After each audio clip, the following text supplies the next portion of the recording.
¿Qué tal, amigos de Noticias 22? Bienvenidos. Como todos los miércoles, tenemos el gusto de saludarlos. Rafael García Villegas, sí. Mancio Rodríguez. ¿Cómo estás, Rafael? Amigo, muy contento de saludarte, a ti, al auditorio, por supuesto también a Laura Regis. Muy buenas noches en la traducción de lenguas de señas mexicana.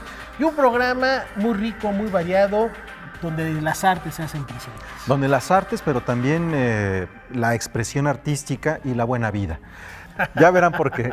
¿De qué manera la expresión artística? Porque hay un festival que le permite a uno concursar a partir de los teléfonos celulares. ¿De qué manera podemos hacer una película con esto? Festival de cine con teléfonos celulares. La buena vida, la señalas porque vamos a hablar de cerveza artesanal.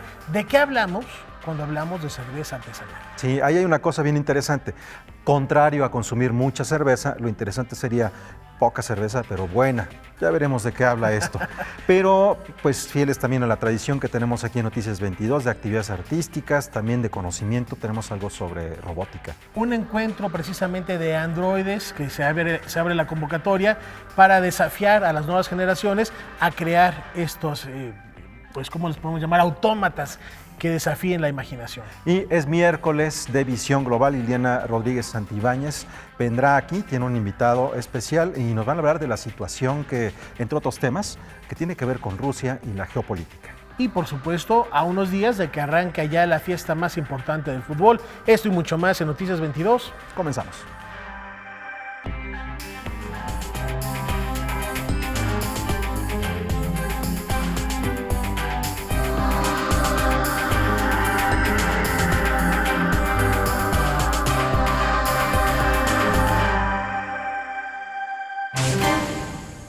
Bueno, continuamos aquí, o comenzamos aquí en Noticias 22, en torno a algo que tiene que ver con actividades artísticas, culturales, pero también con política, Rafael. Así es, porque el Senado de la República reconoce la labor de los medios públicos al servicio del Estado y nos sentimos muy honrados porque Canal 22 está en esta lista, de manera particular Noticias 22, y además hay que hablar que también ya se acaban esas comisiones en el Senado, así que es la última vez que se entregan estos reconocimientos. Así es, y que tiene que ver también en este año, que es muy importante para todos los que trabajamos aquí, para ustedes que nos siguen, porque dentro de unas semanas Canal 22 cumple 25 años.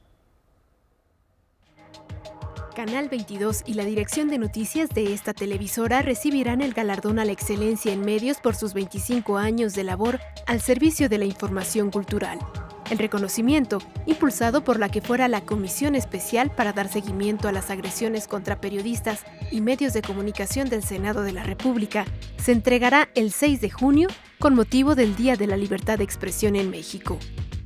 Bueno, hay que festejar que tuvieron un gran director fundador, que es José María Pérez Gay, que han tenido una plantilla de colaboradores excelente, que han sido leales al objeto de su fundación.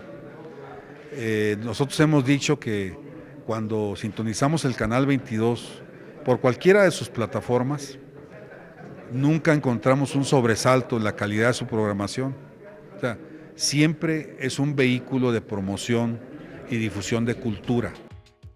Este reconocimiento incluye el galardón post-mortem al escritor y periodista José María Pérez Gay, fundador de Canal 22.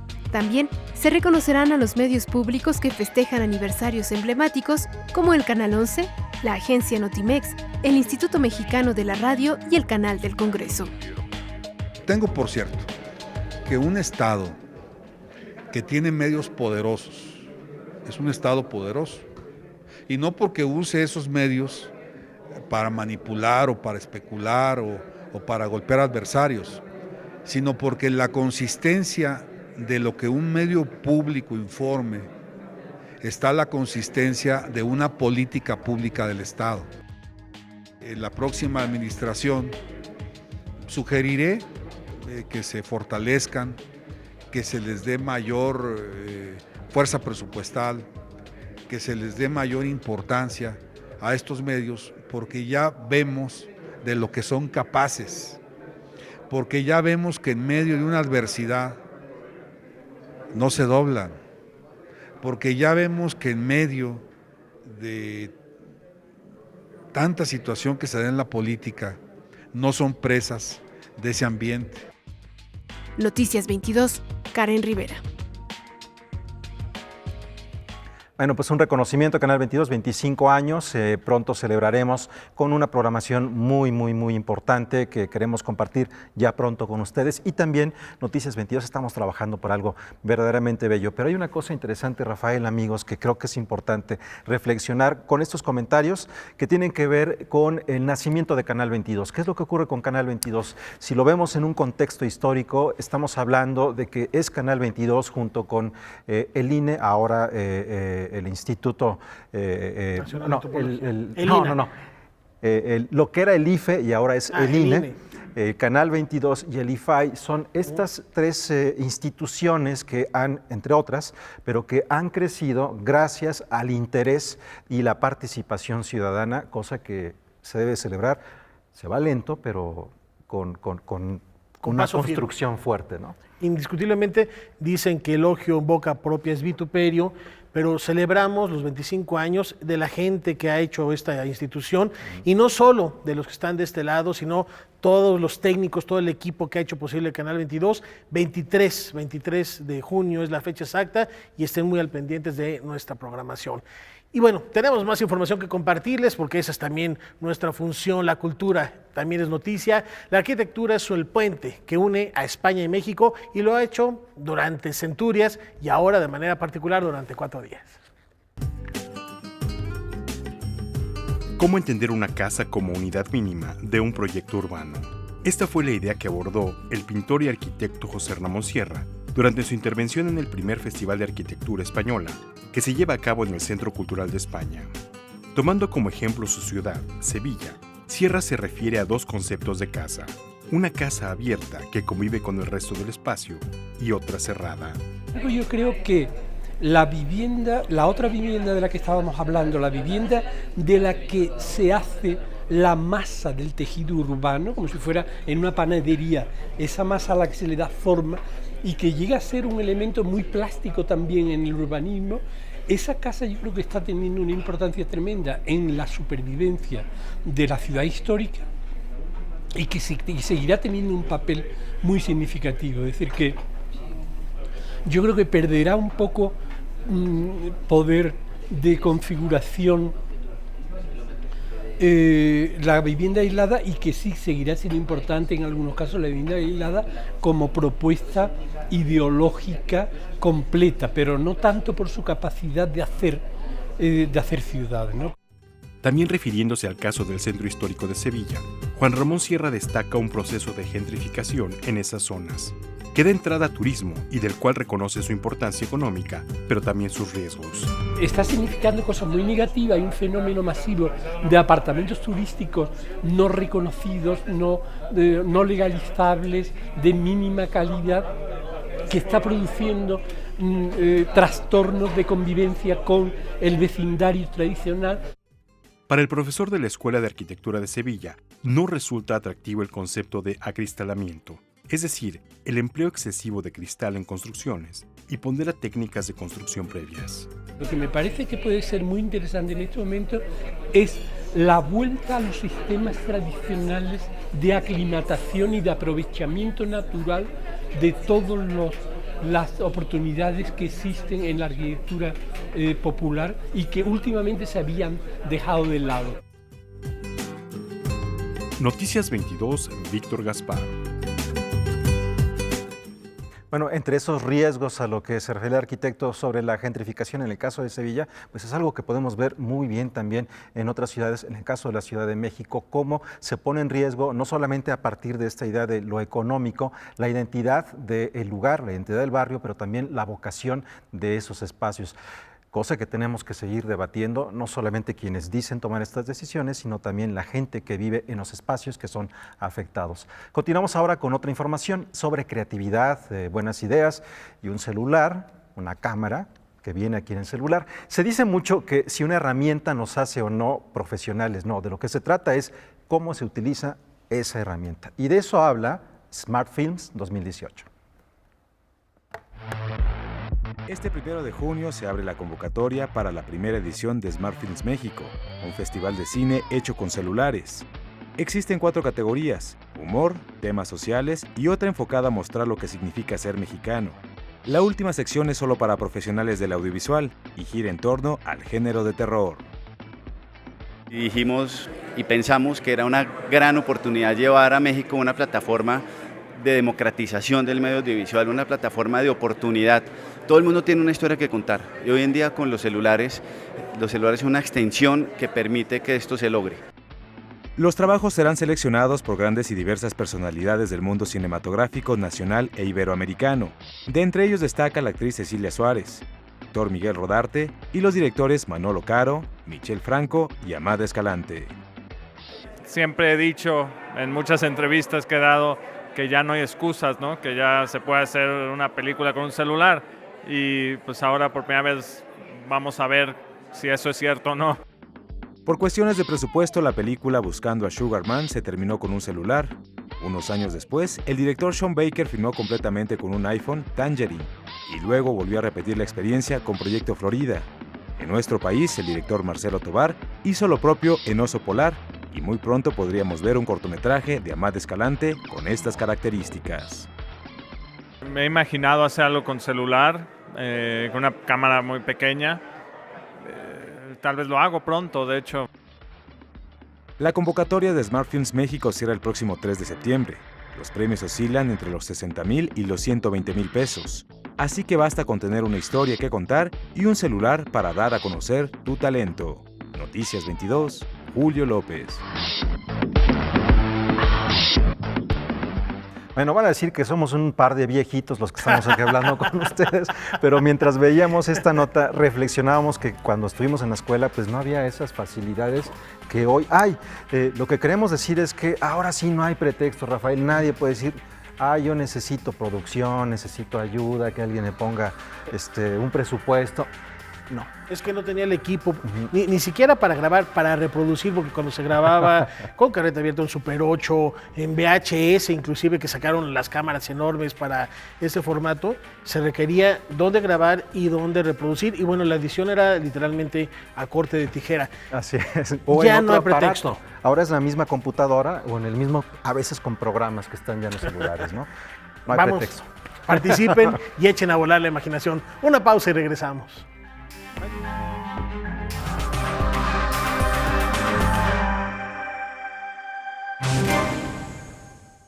Bueno, es miércoles, pero es un muy, muy buen día como para empezar a hacer planes a un futuro inmediato. Indiscutiblemente, porque desde mañana hay actividades y César H. Meléndez nos dice a dónde y por qué ir. César. Buenas noches, Huemán, sin Rafael, amigos de Noticias 22. Hoy les tengo algunas recomendaciones para que hagan su agenda cultural. Mañana es jueves de adultos en el Papalote Museo del Niño, así que apúntenlo porque bajo el mismo lema de siempre toco, juego y aprendo, el Papalote nos invita a dejar a los niños en casa y demostrar que nosotros todavía podemos divertirnos como unos chiquillos. En los jueves para adultos podemos subirnos al árbol Ramón, acostarnos en la cama de clavos, crear burbujas gigantes, dejar plasmada nuestra figura en la pared de clavos, escalar un laberinto de 11 metros de altura, echar a volar un cohete de papel armado por nosotros mismos y mejorar nuestra ciudad construyéndola con Legos. Y esto no fuera suficiente, la experiencia se completa con una presentación musical muy íntima. En el jueves para adultos de mañana toca turno a Jenny and the Mexicans. Las actividades empiezan a las 7 de la noche y terminan a las 11 de la noche. Para más información de las siguientes ediciones del jueves para adultos, los invito a que consulten el sitio web papalote.org.mx. Y nuestros amigos del Sistema de Teatros de la Ciudad de México quieren invitarlos a todos ustedes a ver 3 espectáculos imperdibles que se darán este fin de semana. Como ya se los habíamos anunciado al inicio de esta semana, precisamente, Triciclo Circus Band celebra su 9º aniversario en el Teatro de la Ciudad Esperanza Iris el sábado 2 de junio a las 7 de la noche. Tenemos 5 pases dobles para las primeras personas que nos manden un correo a la dirección noticias22@canal22.org Mientras mandan sus correos, seguimos con los regalos porque también tenemos otros 5 pases dobles para que sigamos celebrando al Teatro de la Ciudad de Esperanza Iris en su centenario. El domingo 3 de junio a las 6 de la tarde el grupo Favoline Música nos deleitará con un vasto repertorio de música renacentista y barroca con letras de las canciones incluidas en las obras de ¿Quién creen? De William Shakespeare. ¿Qué tienen que hacer si desean asistir? Muy sencillo.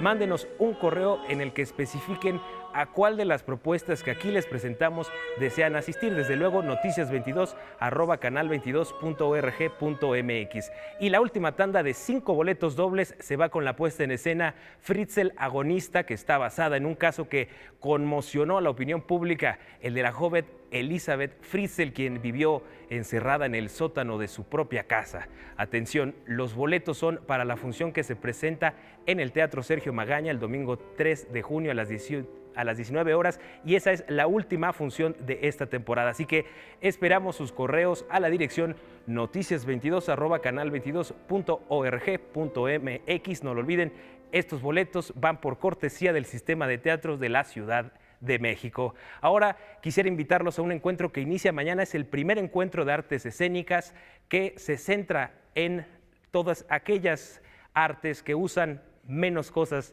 para dar a entender un mensaje y un concepto. Vamos a verlo. Todos los gatos se ponen nerviosos. Ha nacido un nuevo encuentro dedicado a las artes escénicas en el seno del Seminario de Cultura Mexicana. Mínimo, como su nombre lo sugiere, es una iniciativa en la que confluyen artistas y colectivos que comparten una visión en común. Hacer una puesta en escena con los menos elementos posibles. Esa es la parte importante, ¿no? Entonces, todo lo que van a ver durante estos 4 días son puestas en escenas muy sencillas, ¿no? Complejas en su trama, ¿no? En su narrativa, pero con muy pocos elementos, ¿no? Donde estamos ubicando lo que es la música, la danza y el teatro. Guiados por la máxima menos es más, Mínimo se propone crear un encuentro íntimo que involucre a espectadores y creadores, sin toda la parafernalia y ostentación de las grandes producciones. ¿Cuántas veces tú te quedas como pensando en el clásico detalle que va repitiéndose en todas las generaciones de que llega el gran juguete al niño y el niño termina jugando con la caja? ¿No? Porque es lo que activa su imaginación. A partir de mañana, 31 de mayo, y hasta el domingo 3 de junio, Mínimo ofrecerá propuestas tan variopintas como el trabajo musical de Natalia Pérez Turner y Andrés Solís, o el teatro de papel de la compañía Huellas en Venus. El día de mañana abrimos con una puesta en escena que se llama La Periodista, ¿no? Y La Periodista es un monólogo en 1 metro cuadrado de una mujer que está confinada en una celda de castigo dentro de una prisión de alta seguridad, ¿no? Y todo sucede en 1 metro cuadrado. Y ahí te va llevando, ¿no? Tienes, por ejemplo, el sábado a las 12 del día se presenta Verónica Alexanderson, que es una mezzosoprano muy conocida. Y esto es más para niños y se llama Juguemos a la Ópera. Entonces, es acercar a los niños para que vean de dónde surge, cómo es y cómo los va llevando y que vayan adquiriendo ese gusto por la ópera, ¿no? Para asistir solamente es necesario llegar 15 minutos antes de la hora señalada en cada evento. La entrada es libre. Hola a todos, los queremos invitar a este primer encuentro Mínimo en el Seminario de Cultura Mexicana en el Foro Castalia, ¿sí? Audiencia de Canal 22, los esperamos con todo gusto, se la van a pasar increíble, hay presentaciones para todo gusto.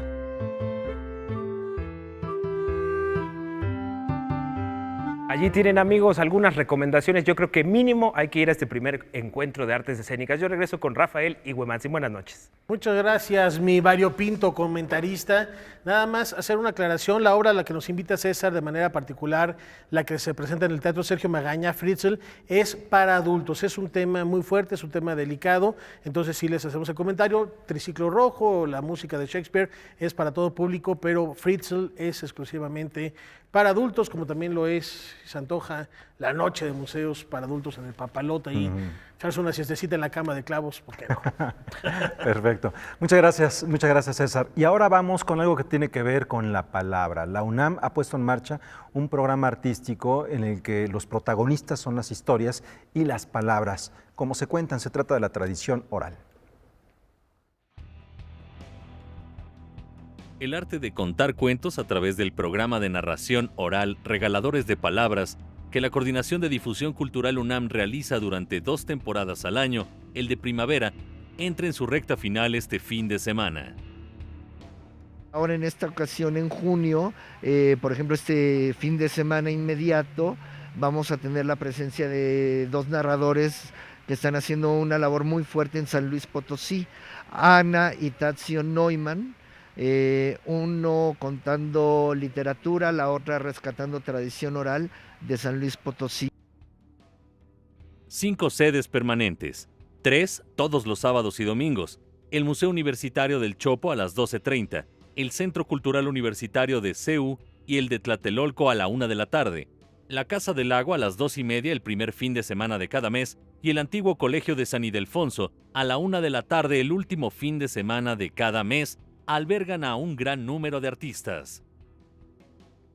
Y ahora pues la efervescencia de los espacios, de las instituciones, ha provocado que mucha gente joven vea también una opción de expresión en esta rama de las artes escénicas. Se trata del primer programa de narración oral artística profesional de la Coordinación de Difusión Cultural de la UNAM y tiene como principal objetivo la promoción cultural de esta disciplina de oralidad escénica, así como la divulgación de la literatura infantil y juvenil de todos los tiempos y las tradiciones orales de los pueblos del mundo. Con información y texto de Salvador Perches Galván, Óscar Helguera, Noticias 22. Subrayar que este encuentro solo se lleva 2 veces al año. En la temporada de verano es mayo y junio. El domingo arranca esta última parte de la temporada y ya en próximos días, la próxima semana, les tendremos a detalle un reportaje más profundo de lo que es la palabra en escena en la UNAM. Y la espera ha terminado porque dentro de muy poco conoceremos a los ganadores de la feria de robótica más grande de América Latina. Después de varias etapas de eliminación en todo el país, la Competencia Nacional de Robótica organizada por Fundación Robotics en colaboración con la Secretaría de Comunicaciones y Transportes, entre otras instituciones, está cerca de llegar a su final. La conclusión de esta competencia será celebrada este 2 de junio como parte de la Robotics Fair 2018, en el Centro de Exposiciones y Congresos de la UNAM. Estamos muy emocionados, pensamos que más o menos 10,000 visitantes estarán este sábado recorriendo el Robotics Fair. Y bueno, como en cada año presenta varias áreas. Está el área de competencias, en la que más de 2,000 finalistas de 40,000 competidores estarán pues de alguna forma enseñando todo lo que han aprendido de robótica en el ciclo escolar para ganarse un viaje a Silicon Valley de una semana en el Robotic Experience Silicon Valley, donde visitan Google, NASA, Stanford. Además del conocimiento y desarrollo creativo en niños y adolescentes, este punto de encuentro tecnológico promueve el trabajo en equipo y temas de carácter social. Cada año el Robotics Fair toca una temática que pensamos es importante difundir, y este año decidimos hacerlo de tecnologías por el planeta, porque analizando información veíamos que estamos, de acuerdo a los científicos, ante la 6ª extinción masiva de especies. Más o menos el 38% de las especies están en peligro de extinción. Y nos pareció que era importante que los niños se involucraran en la tecnología y pensaran cómo pueden diseñar tecnología que pueda ayudar a resolver el problema de las especies para todo el mundo. Delfina Grossi de Google y Santiago Arau, especialista en la fotografía con drones, son algunos de los invitados que ofrecerán conferencias este año.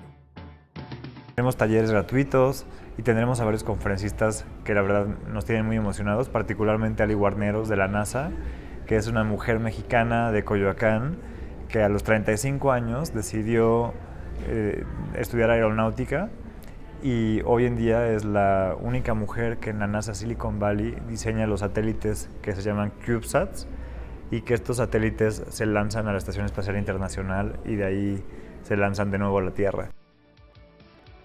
Además de la competencia y las conferencias, se realizarán de forma simultánea algunos talleres y otras actividades. Está la jaula de drones, donde los alumnos pueden aprender a jugar con un dron y a cómo manejarlo. De Google viene Google Expeditions, que es un visor de realidad aumentada, donde los niños y el público pueden a través de ese visor de realidad aumentada ir a cualquier parte, al fondo del mar, a las pirámides.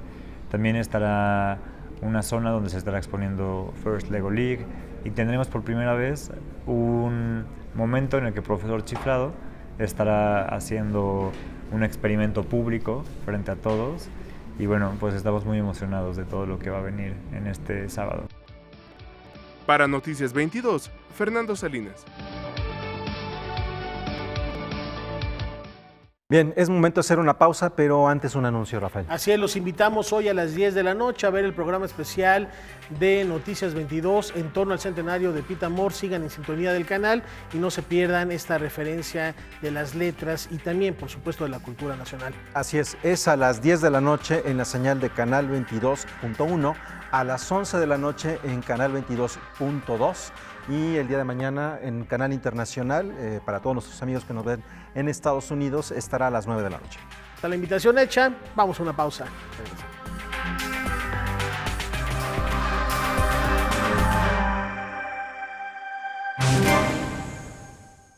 La memoria del proyecto Ambulante Más Allá es comprendida en una publicación.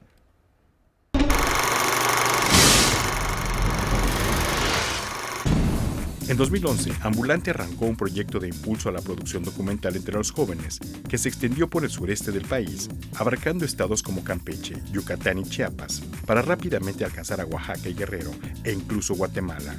Esta aventura, que llega a 5 generaciones y 140 egresados, compila parte de su memoria en el libro Ambulante Más Allá, un diario colectivo. Este libro recoge la segunda y tercera generación y un proyecto independiente, un proyecto especial que hicimos con apoyo de la Fundación Banorte, del cual salieron 3 documentales específicamente con tema de género. La idea surgió cuando vimos lo que era el proceso colectivo, cómo era de importante y de determinante la relación que se establecía entre ellos y el proceso de relaciones humanas que se establecía en los grupos. Temas como medio ambiente, género, defensa del territorio e identidad cultural han sido abordados por estos jóvenes creadores, involucrados en todos los ámbitos de la producción documental y cuya vivencia también es recuperada en el libro. Lo entendimos con la primera generación, de manera que el libro lo empezamos con la segunda generación. En realidad lo empezamos en 2013 y lo empezamos planteándoles a los estudiantes que llevaran una bitácora de su proceso, que trabajaran en cuadernos que estuvieran dispuestos a luego permitirnos usar. Recopilamos cada una de las notas, apuntes, tarjetas y todas las cosas que como parte del proceso metodológico de enseñanza se van produciendo en el camino.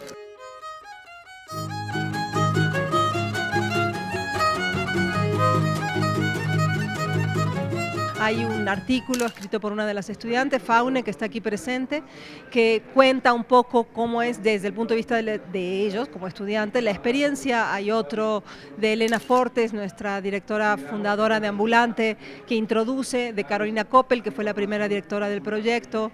Hay uno que escribí yo, que tiene más que ver con la parte académica, porque esa fue mi primera misión como coordinadora académica. Hay otro de nuestra directora actual, de Paulina Suárez, y ella analiza toda la segunda generación y hace un comentario de cada una de esas películas. A ellos se suman artículos de Gloria Muñoz Ramírez y Germán Bedinghausen, quien contextualiza el sureste como región, y otro de Isabel Rojas, experta oaxaqueña en cine y video comunitario. Noticias 22, Víctor Gaspar. 2 jóvenes agrupaciones tapatías son el colofón del recuento que nos ha traído César H. Meléndez de la Feria Internacional de la Música FIMPRO 2018. A la edición 2018 de la Feria Internacional de la Música en Guadalajara llegaron importantes delegaciones de Canadá, Argentina, Chile y España, pero lo que más nos sorprendió fue el talento local. Aquí les presentamos a 2 bandas tapatías que darán de qué hablar en los años venideros.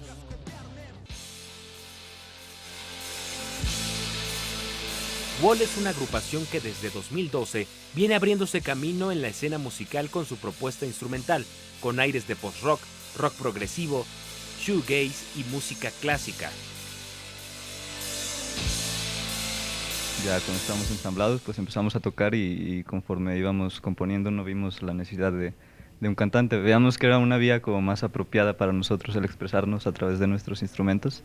Yo siempre he tenido la afinidad por música instrumental, por incluso ruido, algo un poco más experimental y también como orquestal, pero siempre me ha llamado la atención como un ruido así muy estruendoso y la música que tenga como mucha melodía.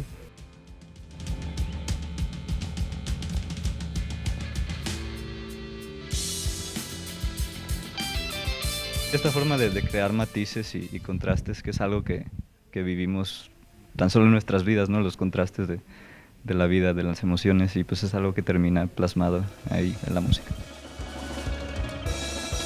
De las melodías emotivas de Wall, nos vamos ahora al sonido crudo y las arengas líricas del cuarteto tapatío Vaquero Negro.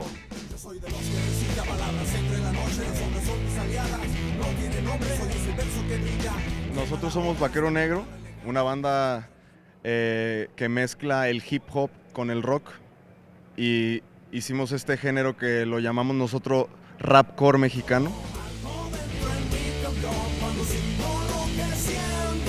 Sentimos que es muy importante impulsar este género porque hay muy poco siendo mexicano, y para la banda ha sido muy importante salir del país, llevar nuestra música a otras fronteras, y nos ha resultado muy bien.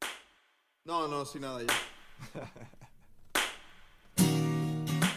Es importante recalcar que es en español, porque esos géneros normalmente la raza se acostumbra a escucharlos en inglés, y eso es como que por eso nos han invitado a otros países. Fuimos a Argentina, estuvimos en Canadá, y pues es una música totalmente en español, ¿no? César H. Meléndez, Noticias 22. Y mi reflejo como uno más de esta sociedad, lo que ofreces de ti mismo. Bueno, la cultura también está, por así decirlo, disfrutar de lo mejor o de la mejor manera todo, ¿no? La cultura también se destila. Digo, si fuera un poco más tarde, estas tazas estarían llenas y no necesariamente de café. ¿De qué hablamos, mi querido Hueman, cuando hablamos de cerveza artesanal? México, aunque es uno de los principales productores de cerveza a nivel mundial, no tiene su estilo. O sea, elabora cerveza, pero no tiene un estilo propio. Estás desde eligiendo el grano, desde probando las texturas, siendo muy minucioso, desde que ves el lúpulo, lo hueles. Muchos compañeros, lejos de que hayan estudiado o sean demasiado técnicos, son más pasionales. Entonces es una pasión, es mucho gusto, es feeling, lo que le pone mucho sentimiento. A nivel mundial existen dos tipos de cerveza. El tipo de cerveza te lo define la levadura que estás utilizando. Cervezas ale o tipo ale, que son cervezas de fermentación alta, que fermentan a una temperatura más cálida, en un rango de 18 a 22 grados Celsius, y las cervezas lager, que fermentan en un rango, no sé, de 0 a 12 grados Celsius. Lo de clara y oscura se refiere más bien a las maltas que se le pusieron a la cerveza para que agarrara determinada coloración. Todos los cerveceros que son más arriesgados dicen, mientras tu cerveza te quede bien, puedes utilizar otro tipo de ingredientes. ¿Qué es lo que vamos a encontrar? Vamos a encontrar adjuntos como especias, lo que te dé tu imaginación de acuerdo a tu región. Vamos a encontrar frutas. En el caso de la cerveza artesanal, los adjuntos pueden ser, aquí en México, precisamente hay quien le pone mole a la cerveza. Son sabores muy interesantes porque el mole tiene muchísimas especias. Puedes encontrar desde chile, diferentes chiles, chile güero, chile habanero en cervezas, canela, cacao, café, vainas de vainilla. Todo lo que te encuentres en México de especias te puede servir para hacer cerveza. La creatividad del mexicano pues es infinita, pero sí estamos tratando de que se establezca un estilo de cerveza mexicano. De ahí sale el Beer Brothers. Es una reunión que tenemos anual todos los que somos cerveceros, y hemos estado platicando y tratando de diseñar un estilo que nos defina como nación, que podamos decir, este estilo es de México y nada más es de México.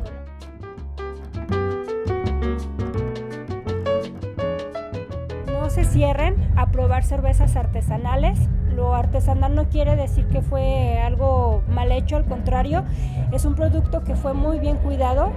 Estén abiertos a que probablemente no toda la cerveza que prueben les guste, pero son más de 400 estilos diferentes, más de algún perfil de cerveza te puede gustar.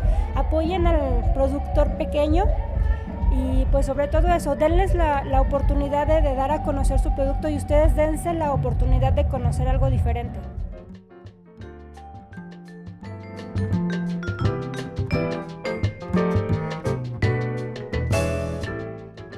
Bueno, yo sí. Y con el calor que está haciendo, Sí. caramba. Mientras vamos por nuestra cerveza artesanal, démosle una vuelta al mundo. Michael J. Sandal obtuvo el Premio Princesa de Asturias de Ciencias Sociales 2018. El jurado le otorgó el galardón por su visión pública de la justicia, la crítica hacia la lógica de los mercados y por promover el debate para solucionar los principales dilemas morales. El filósofo estadounidense es profesor de la Universidad de Harvard, en donde ha impartido el curso Justicia, cuya matrícula ha sido la más grande en la historia de la institución. La Abadía de Westminster abrirá un espacio para exhibir cerca de 300 piezas únicas procedentes de su iglesia. La Galería del Jubileo de Diamantes de la Reina, llamada así por conmemorar el 70 aniversario de la coronación de la reina Isabel II en 2012, presentará piezas como la efigie funeraria del rey Enrique VII y el retablo de Westminster, la más antigua representación de altar que se conserva en Inglaterra. El espacio en donde estará la galería estuvo cerrado durante 700 años y abrirá al público el 11 de junio. Esta fotografía la tomó el Observatorio de Rayos X Chandra de la NASA, y es la primera vez que los astrónomos encuentran un tipo especial de estrella de neutrones fuera de la Vía Láctea.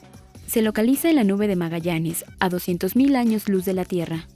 Estos remanentes son importantes para entender cómo las estrellas fusionan sus elementos más ligeros con los más pesados antes de que exploten. Emocionantes las imágenes cuando vemos toda la tecnología que nos permite ver muchísimos años luz más allá. Más allá de la última frontera, como decían los clásicos.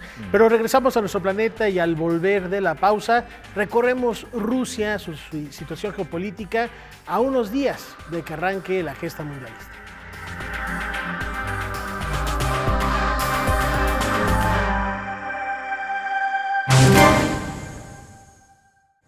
Bueno, momento amigos de darle una vuelta a la situación que se vive en otras partes del mundo, pero que tiene una reciprocidad con la política internacional. Y como cada 15 días, en miércoles, es un honor recibir a la doctora Eliana Rodríguez Santibáñez, que trae un invitado de súper lujo para echarle una visión a Rusia. Eliana, vamos contigo.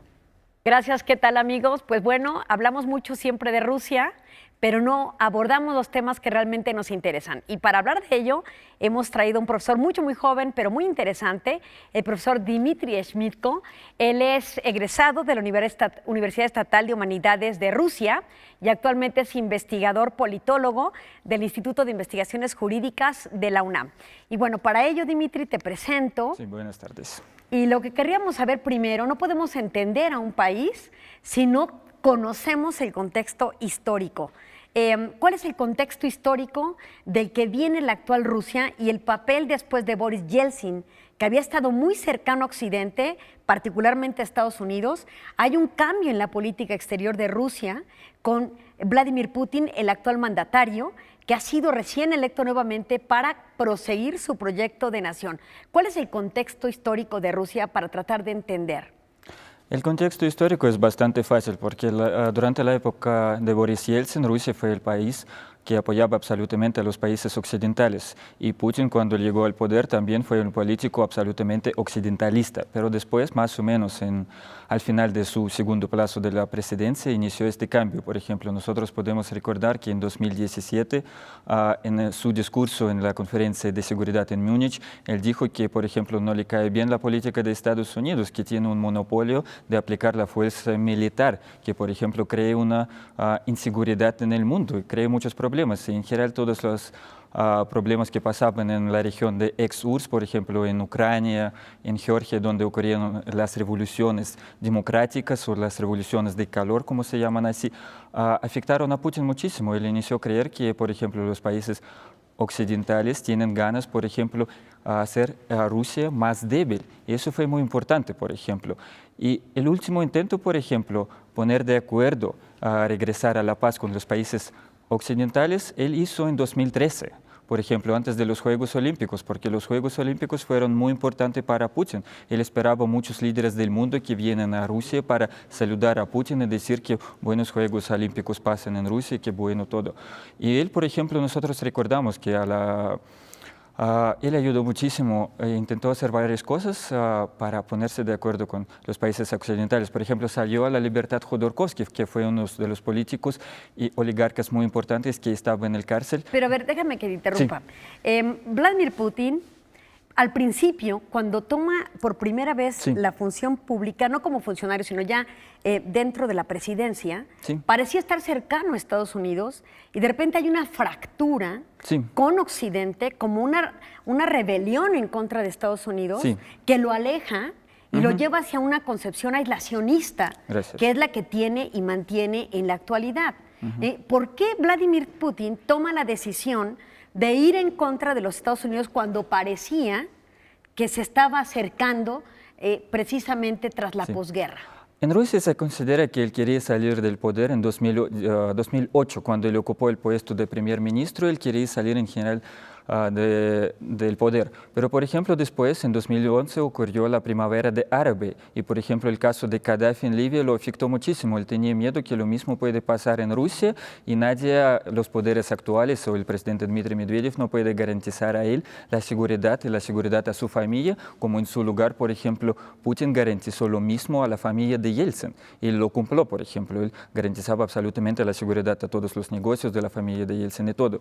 Y, por ejemplo, 2014, por ejemplo, febrero, cuando ocurrió ese levantamiento en Ucrania y cuando cayó el presidente Yanukovych, esa cosa también afectó muchísimo a Putin, que Estados Unidos de verdad quieren afectar mucho a Rusia. Y, por ejemplo, no lo saben muchas cosas sobre eso, escribían en los periódicos que durante los Juegos Olímpicos Putin estaba en un helicóptero y su helicóptero en algún momento un motor de ese helicóptero se falló y fue un accidente. Entonces Putin inició a sospechar que lo querían, puede ser, así dicen, no podemos saber ciertamente qué está en la cabeza de Putin, así dicen que él sospechaba que querían matarlo. Y ese fue un momento principal para cambio de esa política, porque él entendió que hablar con los países occidentales del punto del poder suave es imposible. Y, por ejemplo, él prefiere hablar del poder de fuerza, por ejemplo, como hablaba Stalin, por ejemplo. Porque... Y tocas un tema importante.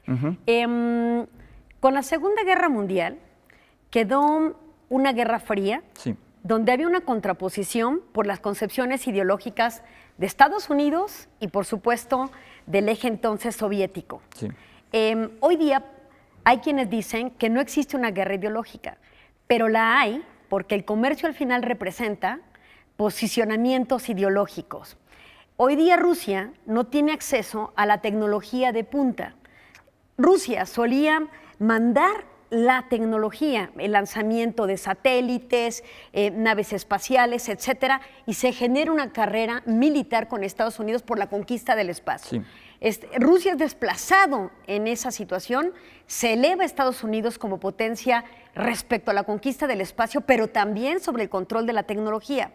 ¿Cuáles son actualmente, Dmitry, los miedos de Vladimir Putin en relación al comercio internacional, la industria militar, etcétera?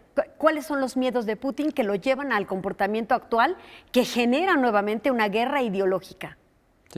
No, en general hay que comprender que el mercado internacional está dividido. Encontrar nuevo campo para el negocio es muy difícil. Cuando hablamos, para Rusia es muy importante encontrar su puesto, su lugar en este comercio internacional, porque todavía estamos buscando. El problema es que ahora con las sanciones de Unión Europea y Estados Unidos, nosotros no tenemos el acceso a las tecnologías internacionales, porque la economía rusa, a pesar de todo, después de caída de la URSS, está integrada al comercio internacional. El problema es que todas esas cosas, nuestras tecnologías son bastante viejas, desgraciadamente. Casi todos los productos que ahora presentamos tienen su origen de la producción soviética, no son los productos nuevos. Por ejemplo, lo mismo pasa con las armas que presentó Putin durante su discurso en frente del Parlamento ruso, ¿sí? Cuando platicamos mucho sobre esas armas, pero normalmente todos los proyectos de los años 70 y 80 no son los proyectos nuevos. Entonces Siria que es un conflicto donde también participa Rusia, Sí. uno de los elementos era visibilizar su potencial en materia de armamento. Si no tiene tecnología de punta, ¿qué presume en Siria? No, con las armas, a pesar de todo, ese potencial que existía en la URSS todavía sigue, a pesar de todo, nos permite crear las armas muy buenas, de la calidad muy alta, que tienen interés en todo el mundo, por ejemplo. Y Siria en ese contexto es buen mercado para presentar también las armas y hacer una publicidad. Pero en general, nuestra presencia en Siria está relacionada con otra cosa, porque en general es muy importante para Putin hacer un impacto. Es que toda la política contra de Estados Unidos, Unión Europea de Putin, no tiene el contexto muy profundo, porque Putin, a pesar de todo, se queda la persona occidentalista que entiende que todos los problemas principales internacionales hay que resolver solo en el discurso con los países occidentales. Es muy importante. Para él, el caso de Siria es el caso que nosotros allá luchamos contra ISIS, es como nuestro paso para encontrar de nuevo amistad de estos países occidentales, me refiero. Dentro de estos miedos y esta posición que toma Rusia respecto de Siria, ¿no tiene un miedo respecto de la conquista de la OTAN y algunos estados que solían ser aliados de Rusia?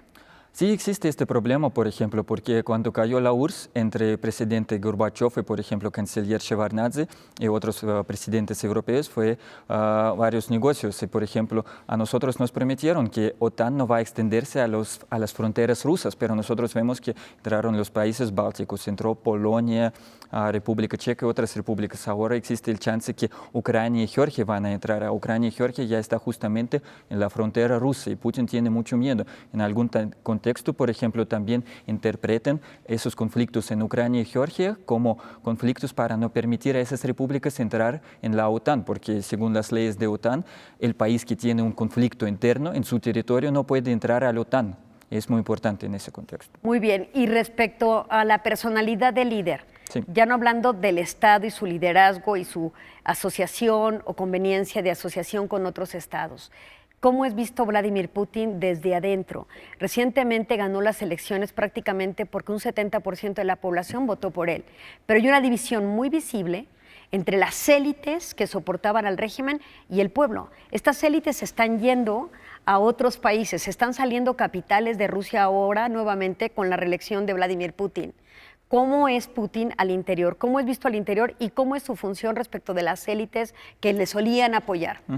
Aquí hay que hablar sobre dos partes, sobre relaciones de Putin y la población como tal, y aquí hay que decir que la gente de verdad apoya muchísimo a Putin porque él les devuelva el sentimiento de gran nación, porque después de la caída de Rusia fue un sentimiento de la derrota, que cayó algo muy fuerte, porque muchas personas vivían en la URSS y planeaban sus carreras, y aquí cayó la URSS, pues primera potencia o segunda potencia del mundo.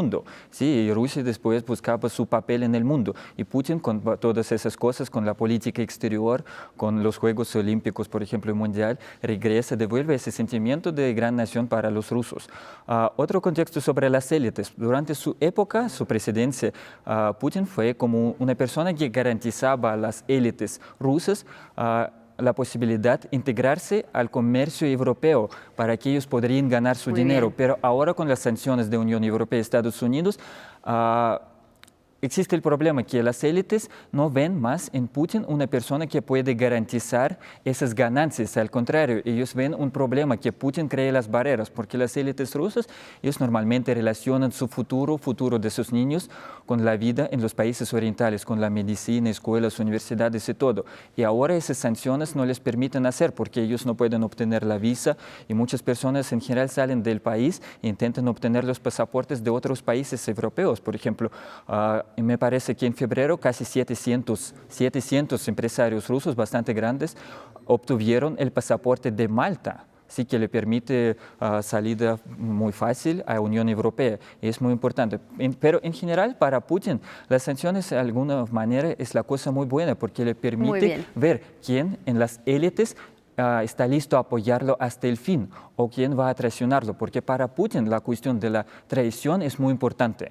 Para él la cuestión de la confianza es la cuestión principal. ¿Y qué es lo que ha mantenido entre el pueblo? ¿Tú crees que el Mundial afirma o confirma este sentimiento de grandeza que quiere sembrar ante su pueblo? Pero si es así, ¿cómo es visto al exterior?